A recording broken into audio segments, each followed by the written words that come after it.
So this video is going to introduce us to price discrimination, which can occur when a firm has market power, but basically just means that firms are able to charge different prices to different customers.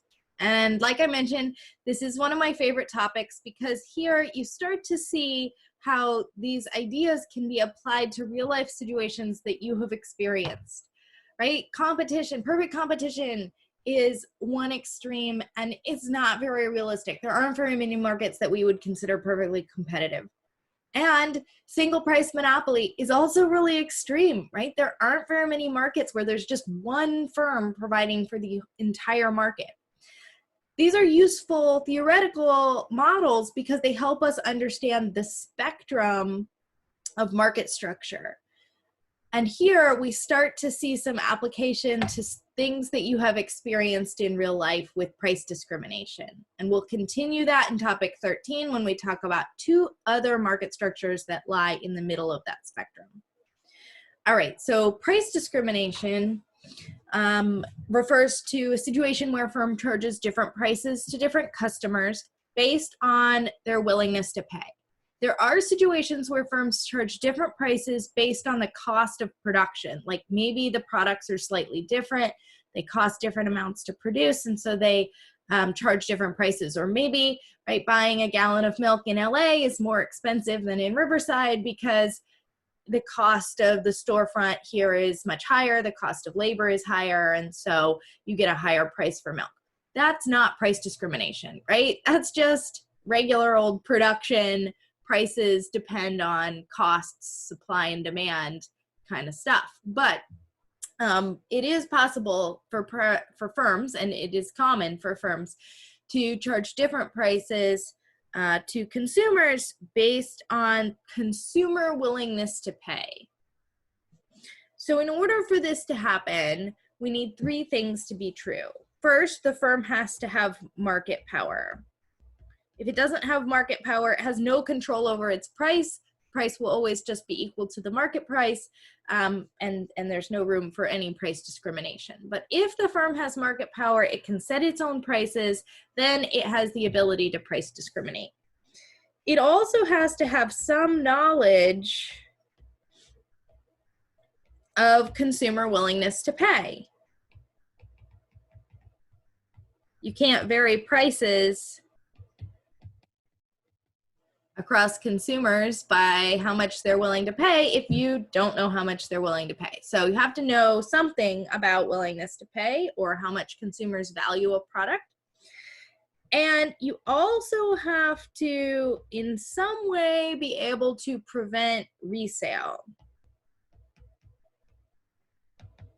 Otherwise, you would have a clear arbitrage incentive here, right? The people who could get it at the lower prices would buy up a ton at the lower prices and then sell it to the people who only are eligible for higher prices. They would sell it at a slightly lower price. They would make money.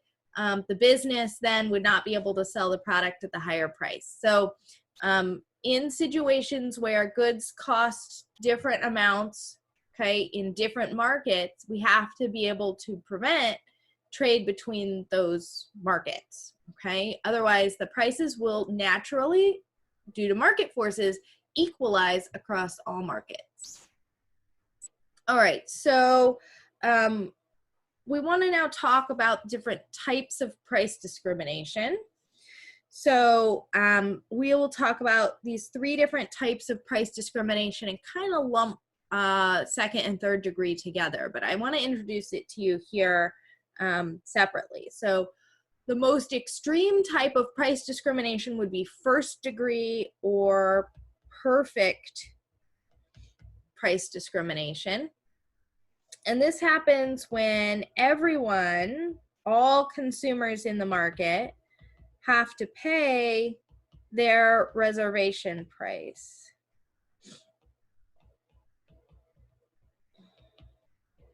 Okay, so that's the highest price you would be willing to pay for a product. You walk into a store, you have to pay your maximum willingness to pay. Now that doesn't really happen in stores very often, but we do have a couple real world examples of when this might happen. The first is haggling. Haggling gets us something pretty close to this. So if you've ever been, this is common in other countries, where to a market where there are no prices, right? Or maybe like an antique store or something like that. The products don't have any prices on them. In order to find the price, you have to ask the person working at the shop. That person will likely tell you some outrageously high number, right? So they will say that t-shirt costs $200, whatever. You say, well, I'm not willing to pay that. Would you take 50 or whatever? And you negotiate until you reach a price. The reason why they start out at a really high price is that haggling is uncomfortable, particularly for Americans. Haggling is really uncomfortable. So what happens is they start out at a really high price. You try to work them down. They come down, down, down, down. As soon as you kind of get in that range of what you're actually willing to pay, you say, fine, here's the money, like I'm gonna go, right? So this gets something close to what you would actually be willing to pay. Another example of this is a reverse auction, sometimes called a Dutch auction, where, again, the auctioneer, instead of bidding the price up, starts at a really high price. The first person to raise their hand and say, yes, I'll pay it, wins the auction. And that would also elicit the highest willingness to pay. All right, so perfect price discrimination is like the extreme example of price discrimination. It's not that common in real life, but imperfect price discrimination is extremely common. So we'll group both second and third degree price discrimination into the category of imperfect price discrimination. And in second degree price discrimination, what we have here is that consumers self-sort into groups based on willingness to pay. Okay, because they have to take some action that requires effort to get the lower price. So for example, sales, coupons, mail-in rebates, okay, differentiated products.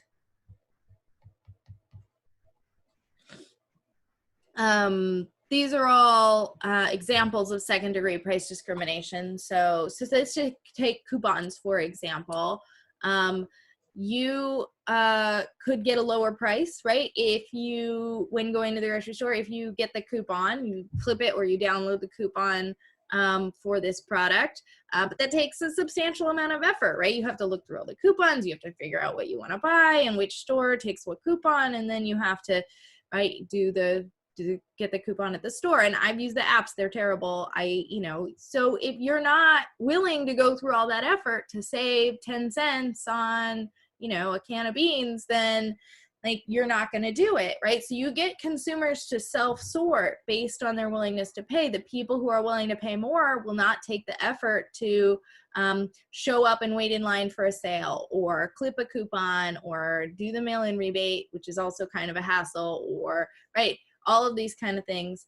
The consumers who are not willing to pay as much, who want to save the money, they take on the effort to jump through these hurdles that the business has placed. So you're getting the consumers to self-sort into groups based on their willingness to pay.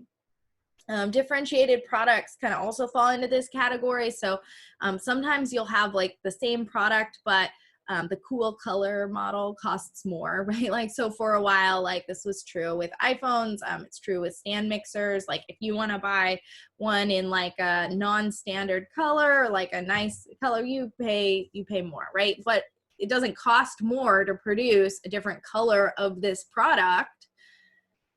It's just to get consumers to self-sort based on their willingness to pay for the product. Okay. Good. So third degree price discrimination is where prices differ based on observable characteristics of consumers that are correlated with willingness to pay. Okay, so here we don't know who's willing to pay more and who's willing to pay less, but we might know that on average, this group of people is willing to pay more and this group of people is willing to pay less. So we have different prices charged to different groups of consumers. And this is where you're going to see your senior and student discounts. Why do businesses give discounts to students? It's not because they just like you. It's because they know that students on average have lower incomes than working, than people who have full-time jobs. And so you're probably willing to pay less to go out to dinner or go to a movie or whatever it is you're getting a discount on. So they're going to give a discount to students. They're going to give a discount to seniors. These groups of people tend to have lower income.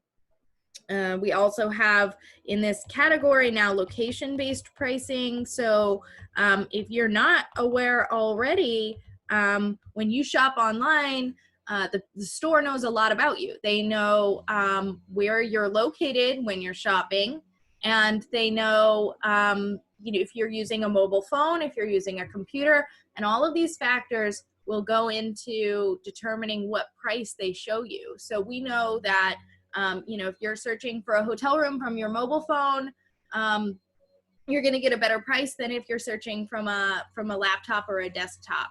We know that people in different zip codes, say in a lower income zip code, are going to be maybe offered a coupon, where people in a higher income zip code are not going to be offered a coupon.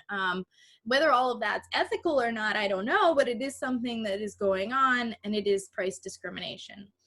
All right, so basically here we've got first degree, second degree, and third degree price discrimination. But in our problems, we're really just going to divide it into perfect and imperfect price discrimination, okay? So let me show you on this graph here what first degree price discrimination or perfect price discrimination is going to look like. So back to the situation where we can charge every single customer their reservation price. Okay, where are the reservation prices on my graph? That's given by the demand curve. These are the customer reservation prices. And just like before, just like any firm, we want to produce as long as our marginal revenue is greater than our marginal cost. In this situation, I can now lower the price for each individual customer without changing the price for the previous customers, because I can charge different prices to everybody. So these high willingness to pay customers will pay a high price. The lower willingness to pay customers will pay lower prices.